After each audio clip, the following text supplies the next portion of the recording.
Here's another important video from the Personal Defense Network.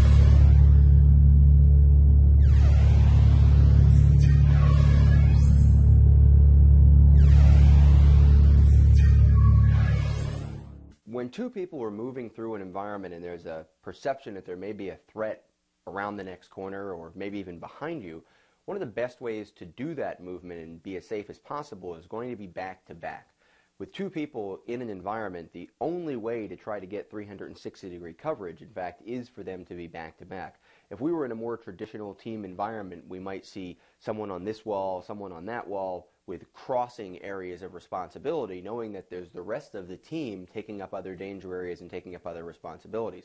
But when two people need to move through an environment, being back to back allows them to both know where each other are and be able to watch as many potential danger areas as possible. Now again, this isn't training to be a SWAT team, this isn't training to be a commando raiding party. All this is doing is trying to make two people as safe as possible using our concepts of cooperation, coordination, and communication as we move through the environment. Back to back gives people that idea of where each other are and the best possible circumstances to see danger coming at them as they move to either get away or get others to safety. Every once in a while when you come up to a situation like this where I know that I want to move to the right because that's where I heard whatever I heard that is involving us inside the situation, but I know I have something off here to my left-hand side. If I have two people in a two-man team tactics environment, it's best that we move back to back.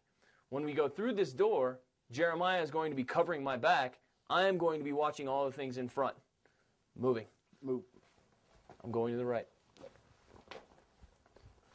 As you can see, we've covered 360-degree security, and there are no angles that really aren't covered. Now, as two people are moving through the environment, getting ready to go through a doorway, what has to happen at some point is using that concept of slicing the pie. Advancing forward with the upper body, seeing something in the next room, slicing off that piece of the pie, and then moving the lower body in with it, while someone is still moving with you back to back. And that other person is, of course, watching the other danger areas that are not the primary one that you're focusing on. What's important to remember as you approach that door is that the person who is closest to the door is going to control the movement. That person is still going to want to stay at least 2 arms reach away from the door for as long as they can, if the environment and the hallways and the room permit. And as they go around that door, slicing the pie, the person to their back is going to stay covered from that potential danger area by their body. And the person behind them, of course, is going to watch all the other danger areas as much as possible. The lead person has to focus on slicing the pie and going through their primary danger area, which presumably is the door that you're going through to avoid a situation or to get to other family members to make sure that they're safe.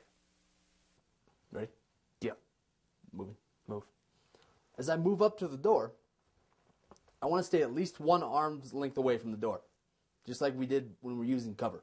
So up here I have worse angles. Right now I can see 15 to 20% of the room already. It's already clear. I know nobody's in that corner. The scream or the bang that we heard, whatever we heard to make us move through this room is off to the right in this scenario. So I'm worried about the door, but I'm not as worried as what could be on the right-hand side of this room. Moving. Move. As I come in, I'm staying away using the angles, the cover to my advantage.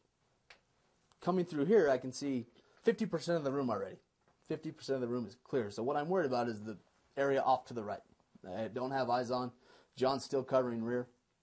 So I'm going to turn the corner, and John's going to come with me. Move it. Move.